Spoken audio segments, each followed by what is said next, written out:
Hi there, y'all. Back for another Keystone Master Guide video. This time, obviously, we are in Sanguine Depths. This is one that tends to scare people. I really don't think it should.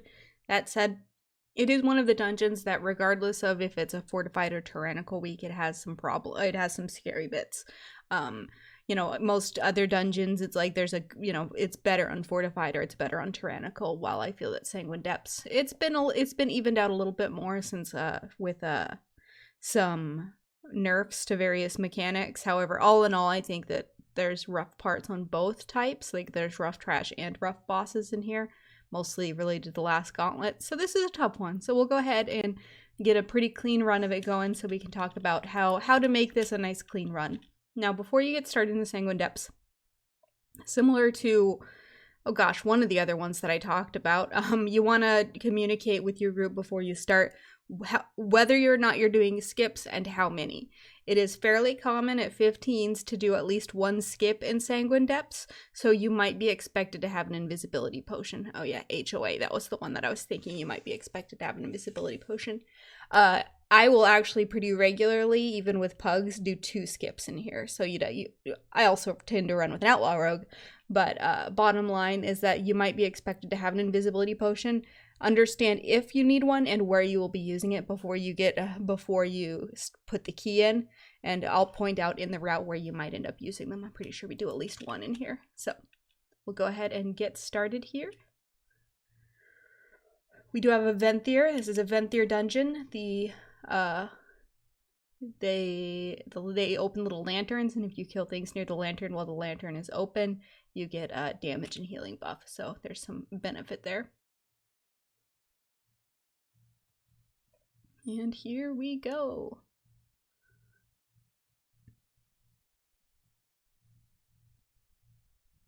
The world's tiniest gnome. Okay, so it is, especially on Tyrannical Week, it is very tempting for some tanks to just be like, this isn't that much trash, I'll pull the whole hallway. However, we're going to talk about a few mechanics here as we go that you don't necessarily want to pull the whole hallway. First off, you can see here right off the bat, there's a Venthyr lantern in the distance.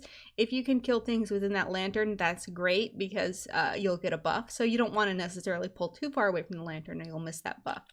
The ticks are going to, they're just annoying little tiny things. You don't have to worry too much about these ticks. That said, these skirmishers, I believe that they are the thing that do the, okay, so they're going to animate weapons, so they're going to summon some little things. Thankfully, the weapons do not bolster or do any on-death affixes. And so we're trying to get those. So we've got our Venthyr who's opened the lantern, so that's why we knocked those into the lantern, is to get some value. So you can start seeing right now we've got 1 tick, so we've got a 5% damage and healing buff, and now we're bringing in some other things. So we've got some skirmishers coming in, which we just fought, but we didn't really get to see any of their mechanics yet. And then a huntsman. So this huntsman right here, you can see he's casting something called Volatile Trap. What that's going to do is it's going to put a trap on the ground that has a little red circle around it. Yes, I did say red circle. Look at the screen. How easy is that going to be able to be seen under all of this mess? So melee. This is always going to be in melee, I think. I've only ever seen them in melee. Either way, just be careful if you're melee adjacent as well. You want to make sure that you're watching your feet here because this hurts really bad on fortified. So the trap just went down. I will actually usually call out that a trap has gone down so that people know to watch their feet, because people are also likely going to be moving. Come on, skirmishers, let's see those thrusts. Pretty sure that the skirmishers what does it. It's been a while since I've been in here. Maybe not. Oh well, that's even better. So we really are just you can see right there, there's a little trap right there. That's what we're trying to stay away from, is that red trap. And it will stay even after the guy dies. So as you're walking through, try to avoid, so you can see it's got that red circle around it, so you don't want to beat on that. So, oh, mist dancers, that's the other thing I was thinking of. The mist dancer is the other reason you don't want to mass pull this hallway, because the mist dancers are going to do something called echoing thrust. So it just did it, and so you can see here, since we've got huntsman, we've got the traps going down. And then the Mist Dancer, it's casting Echoing Thrust. And when it casts Echoing Thrust, not only is it a frontal line attack that hits anything in front of it for quite a lot of damage, but also it leaves behind a shadow of itself. So this is from the first one that cast it. And anytime that the mob itself casts Echoing Thrust, every single shadow that is left behind will also thrust. So the tank needs to move, and everyone, so look at how fast these are already adding up. So now we've got 2 echoing thrusts and a trap in melee. This is getting absolutely messy. Thankfully, we're just going to get stuff killed. But, so now we've got 4 echoing thrusts. They're going off in all directions. So we really, really, really need to keep an eye on what's going on, keep an eye on our feet, keep an eye on where we are at. These brutes, they don't do a whole lot. They basically are going to pick someone and jump at them, get out of the blue swirls. You're also typically going to pull 1 tick from inside this room. This is for percent reasons. The ticks, these ticks, they're not the little non-elites we already fought. These are real ticks, and they cast something called Engorge. Engorge picks something and it channels down on them. So we've got to interrupt it, so you didn't see the channel down. But for the amount of time that it spends channeling, it gets a stack of a buff. And when that tick dies, it explodes on the group for more damage based on the stack of the buff. And that's important on like fortified 15s. If you're going into a prideful or something, you certainly don't want a 10 stack tick to like just explode on the group right before you're about to do something otherwise difficult. So keep an eye on those ticks, keep them interrupted. Now we're going to do a skip here.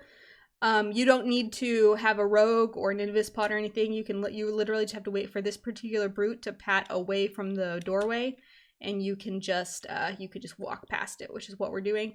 Note that even if you are a tiny gnome, you can't necessarily squeak through this crack here. You do need to go all the way through to where it's actually an open doorway. So once everyone's safely through, we continue to pull. This first group is just a whole bunch of those ticks, so it's just making sure everything gets engorged. It's not too uncommon, particularly on tyrannical weeks, to see these pulled into the next pack because the ticks themselves aren't that dangerous, especially if you have like a Moonkin AoE silence or if you have like a lot of AoE stuns.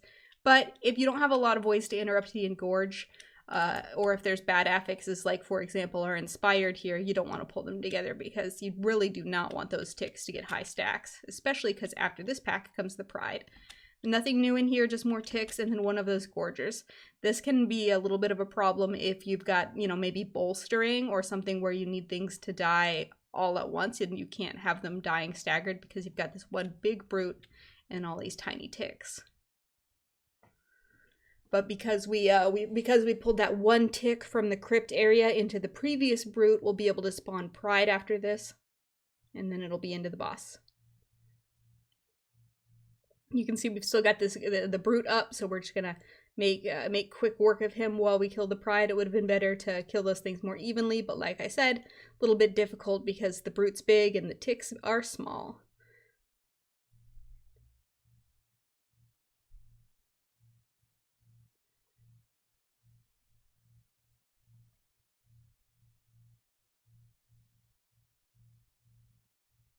Okay, I'm about to go set something up here, which I'll explain later. So I just set up a Transcendence and then we go into the boss.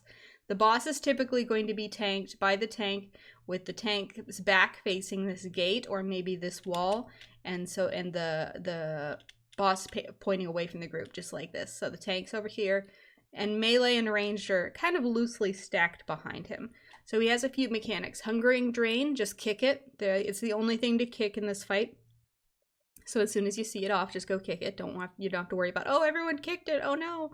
That's just fine.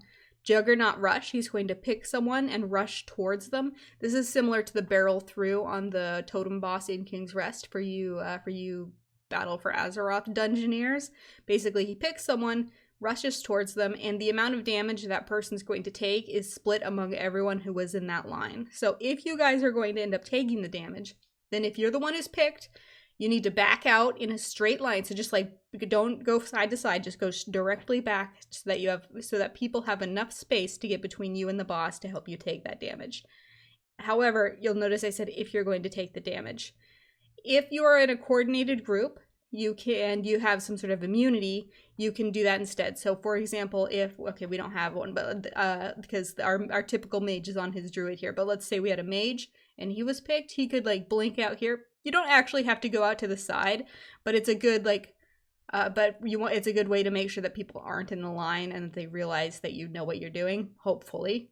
Either that or you really, really don't know what you're doing. But like if you have an immunity, I'll regularly go out if I have Divine Shield on my paladin. and just pop my immunity so that no one has to take the damage. It's very useful on Tyrannical to avoid taking that damage, because it is quite a bit. And then the Severing Smash, I'll wait until we actually see that to point that out. Oh yeah, he Vicious Headbutts, which is a little bit of a tank knockback, which is why tanks will usually tank with their back to the wall. So Juggernaut Rush, so it picked our warrior, so now we need to make sure that we are in the space between him and the boss. Some of us got knocked back by the tornado, so that wasn't great.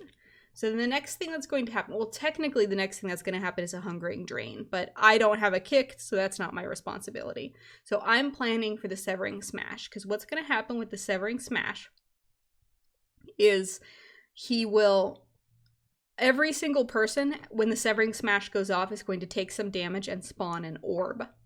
That orb is then going to move towards the boss, and I don't even know what happens if it hits the boss, because it's literally never happened for me. It either heals him or does a lot of damage, or both. Who knows? Maybe it causes him to do more damage.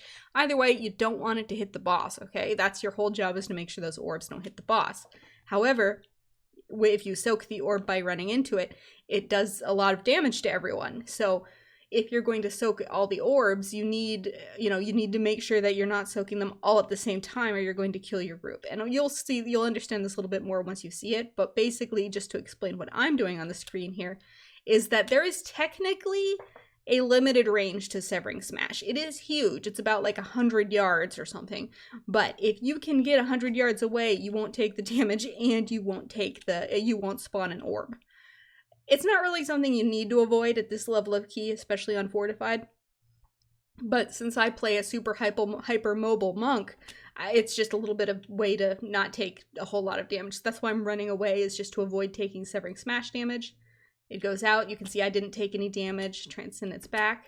You can see someone's just popped an orb here, and that's why everyone's taken a lot of damage. So you didn't really get to see the orbs because they popped them all while I was gone. But on that note, this is what if you're not familiar with and very good at like this mechanic, I wouldn't recommend necessarily trying to skip the damage like I just did, because like I said, my whole group just popped all their orbs at the same time, right? So they all took a fair amount of damage. You saw they were pretty low even on a Fortified key, and I was 100 yards away, right? So like you want to make sure everyone's topped off before this happens, and be confident that you can get back and top them back off after it happens. So it's a little bit risky. You definitely have to have faith in your ability to get back quickly and get people healed up. But that's the whole fight, is that just repeats over and over again. Okay, I don't think we pull the sprites in this one. Maybe we do, I'm not sure. But just to explain these sprites, there's some easy percent. They just like throw rocks or something. They're not really, there's nothing to worry about them if you want to pull them. The oppressors will cast something called Racking Pain? Curse of Suppression, that's the one. Let's find out what they actually... Rack Soul, that's the one. So Rack Soul is a dot. It's a magic dot that can be cleansed or interrupted, and it does stack. So if a lot of Rack Souls go off on the same person, it gets really painful really fast. So the more kicks you can do on that, the better. However, there we go. The thing to know is they also will cast something called Curse of Suppression, which is more important to interrupt. Curse of Suppression is it's a pretty long silence. I think it's like 10 seconds. It's either 8 or 10 seconds. It feels like an eternity when it's on you and your group is dying as a healer. But it absolutely must be kicked. Or if you're like playing a mage and you see that one goes off, decurse the person, who might be on you. But basically, if you have a decurse and a Curse of Suppression goes off, decurse the person who got it, because it's going to kill their DPS or their healing. That needs to be decursed, or if it's not interrupted. And of course, we can't interrupt right now because of the inspired mobs. That's why you see me duck around here, is because I'm trying to set myself up so that I can line of sight if a Curse of Suppression is targeted at me. I end up not needing to, which is nice. Next is the gargoyles. They just nerfed gargoyles, so this isn't nearly as bad as it was, but he still does have a frontal cone, so melee, make sure you're not, or everyone make sure you're not standing in front of him. Tanks point him away from the group. And then he'll occasionally cast Crumbling Slam or something. Who knows? Craggy Fracture. Something rocky. So you can see we've got little swirls popping up under everyone's feet. And just when that cast actually goes off, a rock spike is going to come out of there. And it'll knock you up and deal some damage. So just don't stand in the swirls. Don't stand in front of them. Easy mode. And nowadays, there's only 3 Craggy Fractures. There used to be 5, and they used to do way more damage. Okay, the new mob type in here is the Overseer. He has like an aura that for the longer that you're fighting him, the less damage you're doing. So you want to get him dead as quickly as possible. And then we've got the 2 Oppressors in here. So again, we've got those racked souls that might start attacking people, or that might start stacking on people. And a chance at, we've got 2 chances to be cursed with silence here, so that's like something to be concerned about here. The Overseer's other thing, which is the chains. Okay, he also Gloom Burst, which is just some damage that goes out, but I know that the chains are coming, so I'm beginning to run. Essentially, he's going to cast chains. There it is, Dread Bindings. Dread Bindings goes on everyone within, I think, maybe around a 30-yard range. It's a snare, and it does a lot of damage, and the way to get out of it is either to, you know, do something that would break a snare, or just get like 30 yards away. So, but if you're already 30 yards away when it goes out, it never hits you. So ranged, just like if you're able to, just back to max range before that goes out, and you'll, if it doesn't keep it from going on you, you'll just have to back up a little bit and you'll break the chains, no problem. But that's why I'm going clear the heck back. The other thing that you can do is like Paladins can Hand of Freedom on people. What I like to do is typically the tank isn't going to want to run 30 yards away from the mob to break the chains, right? That's terrible. Oh, oof, silence. So this is, you can see the silence going off because the Overseer didn't get kicked. But sorry, not the Overseer, the Oppressors. The Oppressor didn't get kicked, so that's the silence I was talking about. But what I was talking about is I like to, since the tank doesn't want to run away and break their chains, I save a Tiger's Lust on my monk for the tank, or a Hand of Freedom on my paladin. Anything that you can do to help them break a snare will also remove the chains from them. So it's really useful to help, because it does do damage, like I mentioned, and they can't really easily break it. Druids can, but he'd have to shift out of form, and you don't want to do that while tanking fortified mobs, of course. So you can see Nat's got 2, our warrior has 2 stacks of rack soul, so that's very painful. Got to get that off of him quickly. If it starts stacking on the same person, it's very dangerous. We've got another Venthyr Jar here, so that's why we're all kind of partied up there. You don't have to be in the circle, only the mobs that are dying have to be in the circle, so ranged you can stay out. Trying to get some AoE stuns and stuff going on so I don't get silenced. And then we are really close to getting the pride, so there's some non-elites and a few elites in this room.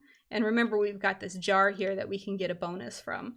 So the tank is going to pull pull the mobs out of that room, being careful for that padding gargoyle, and pull it back to the, so he's pulling it back to the jar so that we can get that buff up and spawn the pride that way. Now, you'll notice that I ducked around the corner and a lot of people didn't, so things are just beginning to cast right away. If your tank is pulling them to the lantern, it would help a lot if you duck around the corner to help him line of sight them to where they need to be. Like we're doing fine, we've got misdirects and such, so it didn't actually become a problem, but it really will help your tank out a lot if you help him line of sight by being around that corner. The mob types are basically the same, we just got more oppressors, we're doing their rack souls and their interrupts. And then some non-elites that just fall over. So we're coming into this pride with, okay, so the jar hadn't, we'd opened it too soon. Not too soon, we still got 6 stacks, which is totally fine. But we got some good bonus to help us fight the pride. And then this is where you'll typically do your first skip if you're going to do one. And I think we do plan on one. Nope, we don't. Oh, yep. So we skip from here to here. And then we'll fight the stuff on this other side. The mini boss, I should explain, like, just in case you don't do the skip, I should explain anything of any real note, because there is a mini boss that has specific mechanics. So as you can see here, we've just got another Overseer, Oppressor. So you've already fought a pack like this. However, note that, we've gotten Inspired here. That sucks. So silences and shit are going to be going off. The Overseer here, he's the one that has the chains broken. So tanks, you need to pull this whole pull immediately to a corner so that your group has enough space to break the chains by going to the opposite side. Because you'll remember there was that padding gargoyle over here. If you just kind of tank him where he's at, the only way that your group has to break their chains is to go across the bridge, and I can pretty much guarantee they're going to pull that gargoyle. Or there's also bats that fly by. Like, you are almost setting yourself up for getting extra pulls. Almost if you pull this pull at all, but it is doable as long as you pull to the side and everyone breaks their chains by going to the opposite side of the platform. But that's one of the reasons we do the skip. The other one is this mini boss right here.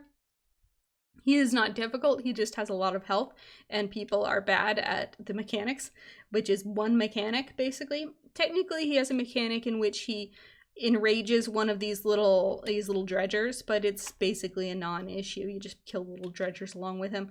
The other thing he does, which can actually be really rough on Fortified, especially on a week like this week, which is storming, is that what he'll do is he will pick someone, he'll turn to face them, and he'll shoot out a tornado in a straight line in front of him. It moves pretty quick and it does a lot of damage and knocks them back. And it looks just like the storming tornadoes. So that's why on this week of all weeks, it is a little bit dangerous. But even when people don't have the storming excuse, people still get hit by that because for some reason, if you put one mob in a big open room, people still can't avoid the one mechanic. It is what it is. So we just skip it. Okay, so prison trash. Scribes are just going to cast at people. They'll do little, like, throw research. There it is, throw research at people. And then they can, I think they're the ones that do, yeah, explosive vellum. So explosive vellum is this one that you can actually see the scroll icon here. And around it is a big orange circle that's going to explode. Surprise. So get out of that.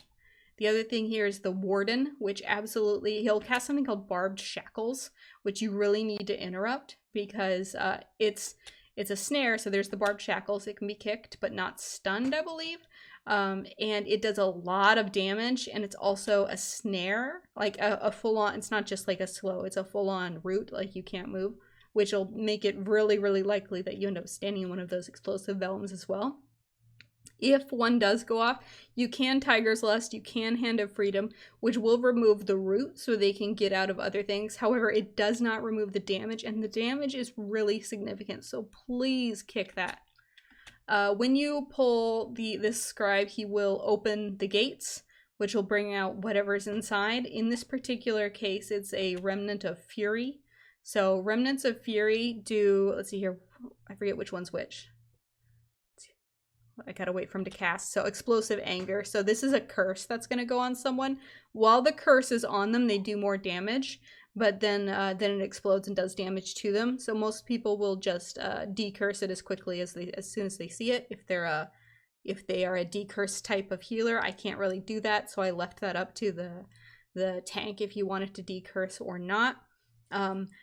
I think that there's something to be said for letting it tick until it's about to expire and then cleansing it, because you get a little bit of extra DPS out of it. However, it's a relatively short debuff. The amount of gain is really not that significant, and it's highly likely that, you'll get, there's not a whole lot of time to work with, so it's pretty likely you might, like, run into a GCD problem and not be able to get the cleanse off fast enough. So I think that's why most people just opt to cleanse right off the bat, and that's totally okay. But you can see, so it's on our hunter right now. Let's see if he gets decursed. Okay, he did get decursed right near the end, so I'm not sure. I can't really tell you how much damage it would do at this key level because it got cleansed, of course. These gargoyles are on the edge. There's like one on each side that will come to life, but you'd never know which one it's going to be. So this is very likely to, because of the patrols and such, it's not at all uncommon for it to accidentally get added to a pull. We're pulling this vestige of doubt for percent reasons. So this is the other little elemental type in here, and what he's going to do is he casts something called Growing Mistrust. There it is. You can't kick it, but you can stun it. If possible, you should, because if it goes off, it just creates a massive patch of red crap on the ground that no one can stand in. And this makes using this jar right here very difficult. all of the casters in this area, along with these guys who can't be kicked, who put down like massive patches of AoE damage, all of them make it really difficult to just get things into this lantern and keep them there. So if you can get 1 or 2 stacks off this lantern, go for it. But don't worry too much about getting mad value out of this lantern. On just like a 15, you don't have to worry too much about perfect lantern usage. So yeah, so we got a little bit, and I think if I recall correctly, we actually end up bringing these things back and refreshing the lantern buff, which is a very, very good value. It's like you don't have to have everything in it for the whole pull, just get them in there just long enough to kill it to refresh the buff, and that works out great. But this big red patch is the one that happens from the vestige of doubts growing mistrust. So that's what that's about. Woohoo, we refreshed it. Okay, so now we've got our activating gargoyle. This is the same as the other gargoyles. So he's going to do a frontal bleed swipe and then craggy fractures. So the tank has pulled him to a point where we are not standing in front of him. And then we will kill him and then do our last pull before the boss.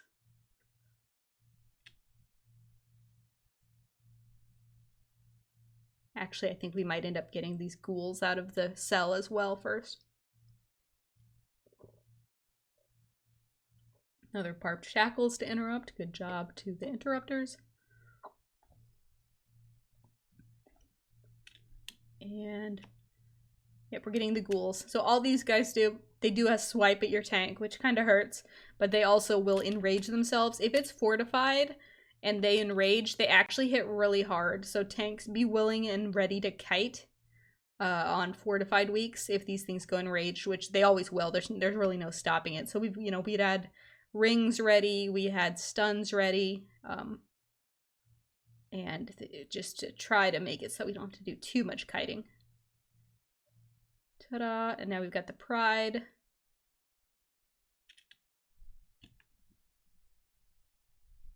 You can use, as you've seen us doing, so you can use these cells to manage your percent in order to make sure that you have the pride on the boss, presuming that's what you want, which is what I would recommend. And now we go into the boss. So this boss, these two manifestations with him turn into orbs, and they will begin circling around the whole prison area. One of them will go, the one that's, so consider this to be 2 lanes. An inside lane, actually let's bring up our old friend. So we've got, let's do it like this. We've got an inside lane, which goes in this direction, I think. Watch me be a liar. And we've got an outside lane. Let's go for a very different color, which goes in this direction. Okay, so one of the orbs, let's presume that my directions are correct. I'm pretty sure they are. So it's going to immediately come around and be in this lane and go past you, while the other one goes in the opposite direction and will, within a few seconds, be coming up behind you, coming in this direction. So let me actually show you what that looks like by pulling the boss. So here comes that orb. You can see one went off in the other direction and one comes around here in this lane. Once the orb has passed, immediately get into the lane that it just passed through. Someone has Castigate. If you're a night elf or someone with like an immune, you can shadow meld it. If you have Vanish from a rogue, you can vanish it. But basically, it's a relatively tough dot, especially on tyrannical healers. If you're, on tyrannical, if you get it, pop a defensive. Healers, if like someone with crappy defensives gets it, give them an external or just prepare to really chunk some heals into them. And obviously, if you get that Castigate, you guys need to make sure that you don't have anyone in that circle around you, while also not getting hit by the orbs, which I'm waiting to explain a little bit more on the orbs here once they come back around. Because like I said, so you can see that we're all in the inside lane. The person with the Castigate went to the outside lane. You don't necessarily need to get to the opposite lane. You just need to make sure no one else is in your circle. So if you're worried about what lane you're supposed to be in, just stay with everyone else. Just make sure they're not in your circle. Ranged, I find it very useful to pre-spread out, because even like if you get it and then immediately start moving out, you're still going to give everyone like 1 or 2 ticks while you're moving. So it's better to be pre-spread. There's no reason to like all be grouped up, especially as ranged. So as a healer, I'm usually like max range behind everyone. And then he'll summon an ad. This ad is like the biggest priority. That everyone's taking damage while this thing is out, I think is how it works. I don't even know. Yeah, so there it is. So you can see damage going out. So we killed it really quickly. And also it will put down big circles on the ground to move out of that do damage, just like in the trash. So lots of reasons to stun and kill that immediately. Now the orbs are coming back. So you can see one of this orb has come from behind us, and you can barely make out that this next orb is coming from in front of us. So as soon as this one passes, I'm going to move into its lane to give this one space, and then we move back into the safe lane. Nat, our warrior here, knows that this is safe because the orbs just went by, so he can move to the side and be safe to the side until Castigate goes away. And now we just continue. So now the orb has gone, so I'm going to move to the safe side, wait for the orb to go again, then move to the safe side. I'm going to avoid the Castigate person. And you can see that there was a trail of crap from the ad. So that's why you want to keep that ad dead and not stand in the red crap. And that's it. That's that whole boss. If someone should get hit by the orb, which in Apogs is highly likely, then they can be decursed. It's a big dot. So if you can decurse and someone got hit by an orb, please decurse them. It helps a lot. And yeah, just honestly, that boss, the thing that makes it difficult is people not switching to the ad and people not being in the correct lane. Just be in the right lane, and you'll make it so much easier on everyone. We're going to continue clearing trash here, which is probably guaranteed to be something you'll need to do, especially if you've done any skips so far, because we need the percent. So, but the trash types are basically the same. You can see we had our RNG make it so that we had this gargoyle. Oh, I forgot they also cast Stone Skin. It just, causes them to take less damage. So kick that. It's also a magic debuff, so if it does go off, you can purge it with like a Blood Elf Racial or Trank Shot or something. So actually it did just go off, and then I think it got purged there. But, we got Throw, Research, Craggy Fracture. Oh, I remember. I'm pretty sure I remember this pull. If so, our warrior's going to get hit by, like, every single bleed here. Yep, there we go. Bleed number 1. I'm trying to keep him alive through it. Nope, can't do it. Not unfortified while also healing the tank. So I'm actually on Discord right now explaining that mechanic, because he literally explained he never knew that there was a bleed on that before. So we're on Discord and explaining to him the concept of the frontal clone bleed.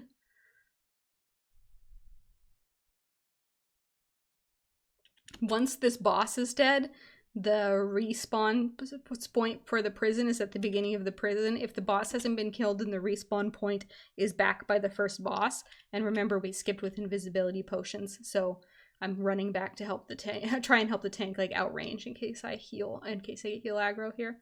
Because obviously we can't do any kicks because of, oh, don't look at that ring. Look at that ring. Don't look at it. That never happened. Damn it. Anyways,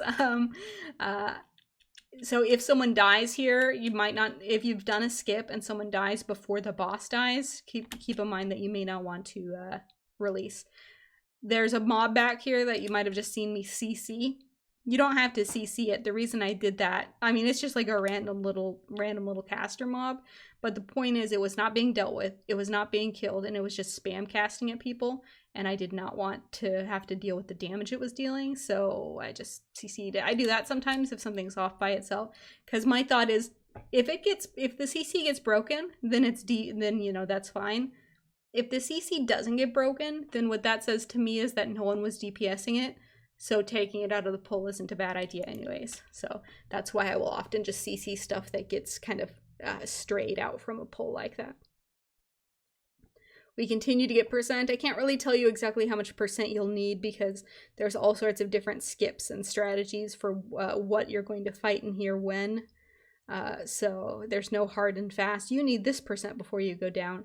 I've seen some strategies that I really love that involve skipping the hallway downstairs. Not the big gauntlet one, but the tiny hallway after the next boss. I've seen ones that make sure that you have Prideful for this boss, which is really nice on tyrannical weeks. So there's all sorts of different configurations of pulls here. So you can't just say this is definitely how it will be pulled. You can see here, so this room has 2 groups of mobs, one here and one on the opposite side of the room, and then 1 mob that pats between them. Just, you know, pull the pat into whatever it's nearest to and kill it along with it so that you're not killing 1 mob at a time. Oh, it's the worst. Other than that, the mobs are basically the same. We've got the growing mistrust from the doubt guys, the oppressors with their rack souls, or their, rack somethings, and their curse of suppression. So same old, same old. The more I record these videos, the more I'm realizing that each individual dungeon maybe only has about 4 or 5 mob types in it. Granted, I haven't done my DOS one yet, have I? That one's got a fair amount of variety. Okay, so this boss, I'm currently on Discord explaining, like, laying out our strat for folks, but I'll just explain how this boss works after I very beginning start the pull so I can get a reminder from my, there we go, I just needed a reminder of what the mechanics were called. Iron Spikes is a channeled chunk on the tank. On tyrannical, tanks really need to have a defensive up for this, and also healers be ready to heal them because even with the defensive up, it does quite a bit of damage on tyrannical. On fortified, it's not too big of a deal. And then eventually little orbs are going to come out of the room, come out and go all over the room. So here they are. So these little orbs, so you can see she's casting Rite of Supremacy right now. When that cast goes off, everyone's going to take a ton of damage. And the way to survive this theoretically is to pick up these orbs. You need about 4 orbs to survive it without taking too much damage. 5 is better if you can manage it. However, you can see they're kind of randomly placed all throughout the room. So there's a few things that you should keep in mind here. First off, particularly for ranged, like, you should spread out around the room. If you're all on like one side of the room, you can see we've got our our priest and our hunter on the same side of the room. So odds are all of these orbs, not that there's a lot of orbs behind me, but the orbs on this side of the room are probably not going to be taken, because they're just the group's all bunched up elsewhere. You want to all go in theoretically different directions so that you don't like, oh, someone took my orb, or oh, someone jumped for the one that I was going for, man, cry. You can't, like, it's not super easy to say, oh, I'll take this quadrant, you take that quadrant. Like, that's a little bit too much planning considering you don't know where the orbs are going to end up. But point being, you don't want to all be going for the same orb. A way to help this is what I was doing on Discord, is to assign someone, and this is very useful in tyrannical when the damage is significantly higher, is to assign someone with either an immunity or a near immunity, like a huge damage reduction, to not take any orbs. That way there are more orbs for the rest of the group to take, so they're more likely to get enough, and even if once they get enough, they're more likely to get even more to make it so they don't take any damage, because that is possible if you get enough orbs. So what I've done is I've assigned, the first one is me, so I'm not taking any orbs. And what I'm going to do is I'm going to pop some of my defensives. I think I do like fortifying, like diffuse magic and fleshcraft at the same time here, if I recall correctly. I'm not quite sure. If I were tyrannical, I'd probably also fortifying brew it. I know that's a lot, but it does hit pretty hard on tyrannical if you don't have any orbs. But you can see here, look at how many orbs weren't taken because everyone was grouped up over here trying to take the same orbs. So thankfully our warrior was able to go grab a few, but that ended up being a lot of unnecessary damage because no one took any orbs over here because they were all over here. So very soon after the orb burst goes off, she casts Endless Torment, which is going to cause all of these little yellow circles. After a moment, the little yellow circles are going to do damage.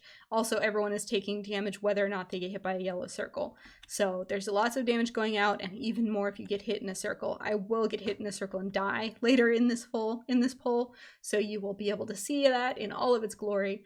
Then she goes immediately into Iron Spikes, so you want to make sure the tank is topped off right after you come out of that. This is actually a pretty big healing fight. If you're like, it doesn't seem like one, but it absolutely is. So I've assigned this to someone. I think that this one was our hunter turtle. Yeah, he doesn't look like he's moving around. So this one was the hunter's going to turtle it. Yep, there it goes. Again, we had a lot of orbs not taken. So these are the, is this when I'm going to die? Yep. Let's get an instant replay on what killed me there. I can like, even when it happened, I knew exactly what had done it. So I'm frantically trying to pick up little orbs. So okay, so I got a lot of orbs. So thankfully I didn't take much damage. I'm now trying to get everyone up quickly, because remember, even if they don't get hit by the swirls, they're still going to take damage. So I want to make sure everyone's got some hots on them. Everyone's getting healed up. And now it's time to move. So I start moving, and I just basically keep moving. You don't have to in this fight. It probably, especially if you're a plant caster, makes more sense to just get out of it and just stand still until it's at you again. But here's where the problem lies. So as I was running, this one appeared at me, and you can see how soon that's gonna hit. Like, since if I'd been in the center and kept running, that would have been safe. But since I had to run, you know, the lengthwise of this circle, it was not going to be enough, and it hit me. So I should have turned around and stopped moving instead of trying to run through it. So iron spikes. So I've got a big cooldown on the tank since I just came up from a battle res, I need to make sure to stabilize here. This one I have assigned to the priest to take with dispersion. So he will disperse this, so that there's more orbs for everyone else. Again, the hunter, like, there were a bunch of orbs out, but the hunter didn't get enough of them, so it took a lot of damage. That's why you need to, like, really keep an eye on where the orbs are and who's going to take them. I forget what happens here, but I think that this gets a little bit messy. Also, our tank forgets to pick up the thing. Oh yes, I remember what happens. Someone breaks my CC. After this recording, I'm going to go find out how that CC broke, because I'm curious.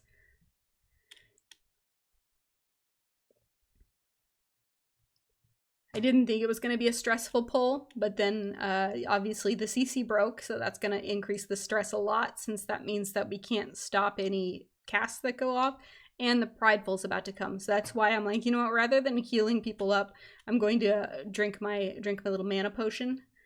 Oh, and then I got silenced. Oof. Thanks very much to the tank who decursed me so I could keep healing. So this shield, I should say, this shield it's almost always picked up by the tank. If you're the tank, it's probably your job to pick this up. If you're not the tank, probably leave it for the tank unless told otherwise.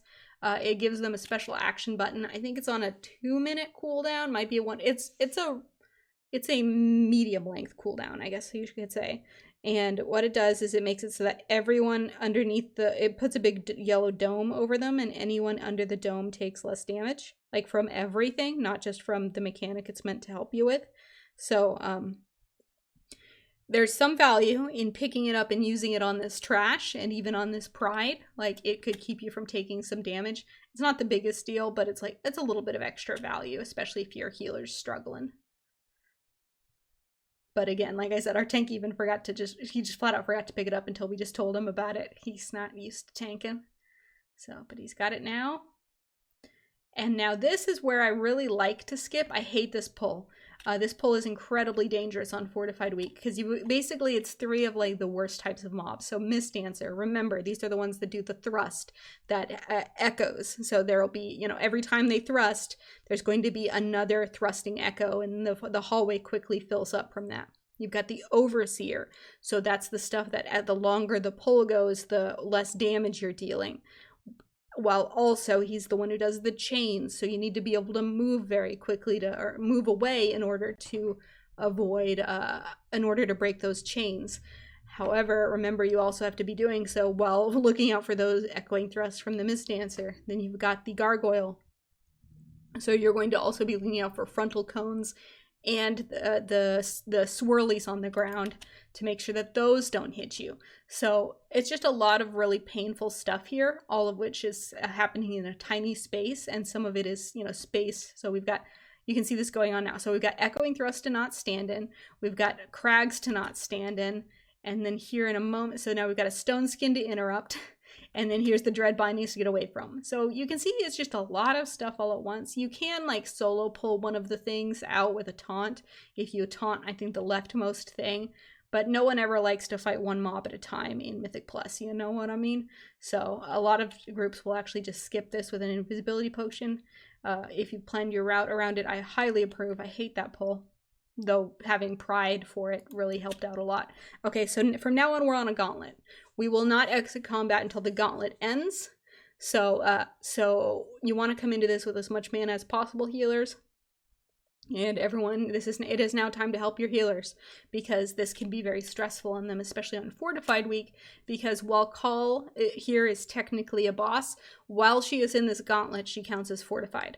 I think I recorded this after the bleed got nerfed, but I'm not sure when that happened. So there's gonna, basically what happens is you'll fight Call, General Call here you can see, along with some different trash types. Once you bring her down by like 10%, I think, she'll retreat a little bit further into the hallway. You clean up the trash that's left, and then you fight more trash types, and you chase her, plunk her down by 10% again, and she'll retreat again, etc. I'll talk about the things that like I know of as possible problems. The sprites, I don't even remember what they do, so I'm going to say not a problem. They're not even elite. The Gargants will regularly spawn. They're basically what are keeping you in combat. Until you get to the end of Call's gauntlet, 2 Gargants will just randomly spawn and start moving towards the hallway at you. So tanks need to be ready to pick up Gargants as they run by, so that they don't chunk your poor little healer. Also healers, and anyone else, but especially healers. It's another reason to make sure that you're behind the group. Don't try and lead them for any reason, because you'll probably get Garganed. And then, okay, so, and while you're fighting Call, there's a few things. So she'll like jump at people and do a gash, so you can see these bleeds.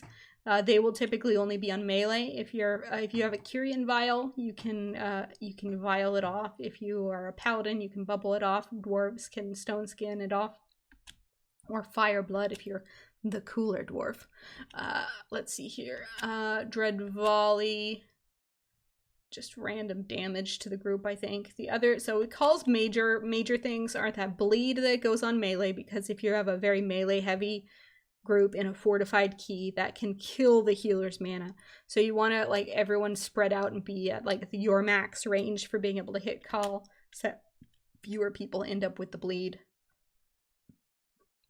And then, come on, show us her other mechanic. There it is, Gloom Squall.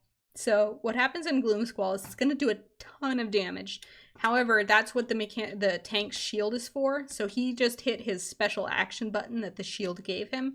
Everyone needs to be underneath this orb, and that will keep us from dying to the Gloom Squall. We'll still take damage. You can see everyone still took maybe about 15% of their health. So healers, you do need to be prepared for everyone taking a chunk of damage, but it's significantly lessened by being underneath that orb. So one of the best reasons for it to be on the tank is that you always know where it's going to be, because it's always centered on them. They can't place it anywhere other than on themselves. So you need to be able to get into melee and on the tank quickly when Gloom Squall is about to happen in order to get under that orb. These cadets, they aren't really a big issue. You can see they're not elite. However, this stack of 5, basically the more cadets that are around them, the more damage they do. So at the beginning of the pull, they can actually be deceptively like hard hitting, because they're honestly for the whole pull, because they'll probably die around the same time. But point being, each individual one doesn't hit that hard, but when they're all together, they do hit pretty hard. More Gargants spawning, like I said, they'll just spawn and come after us. And you can see there's more you can see there's more cadets in this pull with Call. If we'd pulled those other cadets into this one, the 5 stack and the 2 stack would now become like a total of, because you know there's one other, there's basically there'd be like 8 stacks on this thing, and it would start hitting really hard while also fighting Call and Gargants. So that's why they're a little bit of a trap mob here. I would recommend killing the group before pulling it into Call's cadets. Call is basically the same thing again, just stay kind of spread out for the bleed, and then be ready to move into this orb when Gloom Squall is going off. You can see the storming is a little bit scary with the Gloom Squall, so quaking can also be pretty rough for that. Just make sure that you spread out underneath the orb. You don't all stack on top of one another. There's plenty of space for like the tank to be in the center of the orb, which they have to be by default because the orb is centered on them. And then everyone else kind of spreads around the side of them. And also the damage reduction of the orb will also reduce damage on quaking. So if you have to overlap with one person, that's fine. Just don't overlap with the whole group. I'm trying to line of sight around this thing. It doesn't work. It was a test. Science was done. But you can see here we've got one more Venthyr lantern. So our Venthyr has opened it, and this is a great place for Venthyr lantern because all these acolytes, they're non-elite. They're casters, so that's why we're trying to line of sight around the corner. Moonkins with ranged, AoE silences are great for bringing them into the lantern. And we're going to, these Gargans that, like I said, continuously spawn, they will, they also count for the lantern, so we're trying to get a little bit more lantern buff up. I taunted one because my monk taunt makes them move faster. There we go. So we've got our max 10 stacks. It maxes out at 10. And now we're moving forward for the last bit of Call, which is just a few more acolytes, a few more Gargans, and Call herself.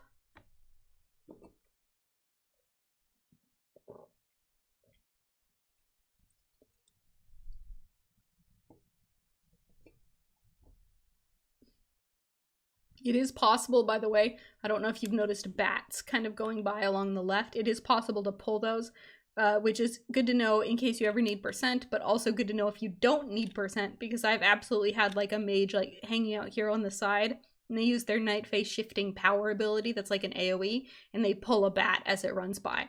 So like make sure you know where those bats are. Okay, there we go. Here it comes. So like I've had a mage like kill a key by by doing that on the side there and accidentally pulling a bat. So granted, obviously that wasn't the only thing that went wrong, but we could have timed it without that. So that's something to consider. So we've got another gargoyle, some more skirmishers who had some of the little animated weapons. So these animated weapons are not the super biggest of deals. This pull looks a lot more threatening than it is. Just make sure that you're not standing in front of that sentinel because of that frontal bleed, and then don't stand in the fractures. That's it. Call's already gone, so you don't have to worry about coming in very quickly. One more pull here. So there's 2 huntsmen in the room that we're about to go into, as well as some Gargans. I like it when tanks pull them out of the room. I am actually on Discord saying in or out to the tank, and I think he says in, so we go in. But note that it is not it's not the worst idea to line of sight around this corner. I like it because it gives me more time that I can just sit and get mana really quick, which is important because this pull kind of hurts, and then also we're about to get pride as well. So like I said, so we've got double huntsmen, and they're putting down the traps. So you can see this is a relatively small room, and then we've got traps. There's a trap. I think the tank is about to take it. Okay, nope, the warrior took it. So it one-shot the warrior because it's fortified. That's why I don't like fighting in here. Not that that can't happen if it's in the hallway as well, but I don't know, it just feels like it's easier to avoid it in the hallway. So there's another trap so now we're moving around the trap while also dealing with the prideful lines. A little bit of a rough thing. I'm on Discord telling people to please kill the huntsman first.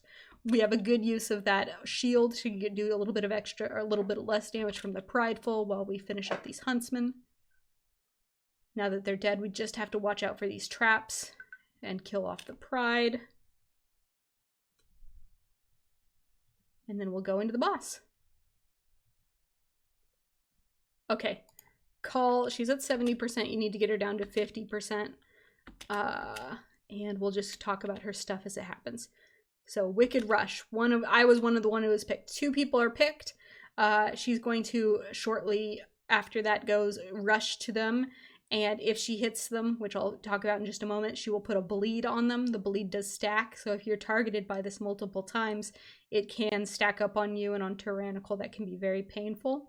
And also anyone who's like right near you when she rushes to you will also get the bleed. So if you have a Wicked Rush, you need to get away from the group before it goes off because you can't be having that bleed go on multiple people. Even on Fortified, it's pretty rough if it goes on multiple people. So I don't think I knew that you could do this during this recording, so I'm going to guess that I don't do it. However, I have recently learned that you can essentially, when she picks you, when she goes from where she was to you for the Wicked Rush, when she rushes to you, so to speak, she's rushing to a position, not to you. So she's, let's say, where's our buddy? Okay. it'll be easier to explain this like this. So let's say that this is call and this is our little gnome, right? So she's picked me to Wicked Rush to. And so if I'm constantly moving and she like at the time that her movement goes off, wherever I was at that point in time, that is where she's rushing to. So come on, line. So she's rushing to here, not to the player itself. So if you're constantly moving, you might be if you're constantly moving in a way that's away from the direction she's coming, you can actually avoid getting the bleed. So, but I didn't know that at the time. Okay, oh, maybe I did. Maybe that's why I'm running around so much. Okay, yeah, actually I did it. Hooray. It helps that I have the prideful buff. So let's just talk about that again now that I know that I did have a visual of this. So I know she's picked me and she's going to be running from this location. So I'm running as far as I can. And then I don't want to run back in because, like, geometry. I don't know. I just feel like it's not a good idea to run back in. The lines, how do they work? Who knows? Anyways, I'm just going to keep walking going as quickly as I can in a direction that is essentially away from her. And I won't end up getting the bleed itself. So here we go. All right, yep, no bleed for me. Okay, so the other thing that she does is this piercing blur. These clones of her appear in these 3 lines. They can go on this side of the platform, or they can go, if we were to call this vertical, they can also go horizontal as well. It never crisscrosses, like it'll always be only horizontal or only vertical. And basically there's it divides the platform into 3 columns. And so we have a visual like line in the air that's showing you the order in which they're going to go off, and then just like a second or 2 later, the actual damage goes out. So, and that's the floor damage. So once the floor damage goes out, you want to, okay, I avoided the bleed again. Good job, me.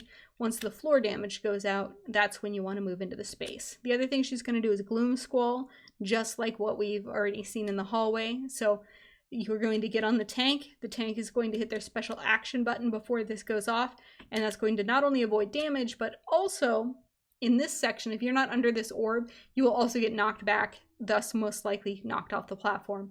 So you want to make sure that you're under here. Tanks, I've seen some people just put it in the middle of the room. Certainly it's better than getting a bunch of people hit by the Gloom Squall, but ideally, you want to put it on melee so that everyone can continue to DPS while you're underneath the shield. Also, since most people will expect that's where it's going to be, if they go to melee and then you've gone to the center, you're highly likely to get them hit off as well, which is not good. Okay, maybe we'll get a better visual here now that I'm not also running with Wicked Gash. So we've got the air visual, then the floor visual, move into the safe floor space. So wait until after the floor turns red and then move into that space. And then that's going to be safe for the rest of that, or the rest of that mechanic. So again, I wait until that goes, and then I try to move into the floor space fast enough. I was not fast enough. Bad Wixen. And another Gloom Squall. And more Wicked Rushes to avoid. If you get the rush, you can bubble it off or use your Kyrian Vial. Stone form, it's just a bleed, basically, is what I'm getting at here. Trying to push out the last bit of DPS so that we can 2-chest this. I know it doesn't look like, and by the way, we absolutely did with like something like 0.1 seconds left. So there we go. That's your Sanguine Depths. Hope you guys enjoyed it. If you have any other questions or need a mechanic covered a little bit more, you let me know.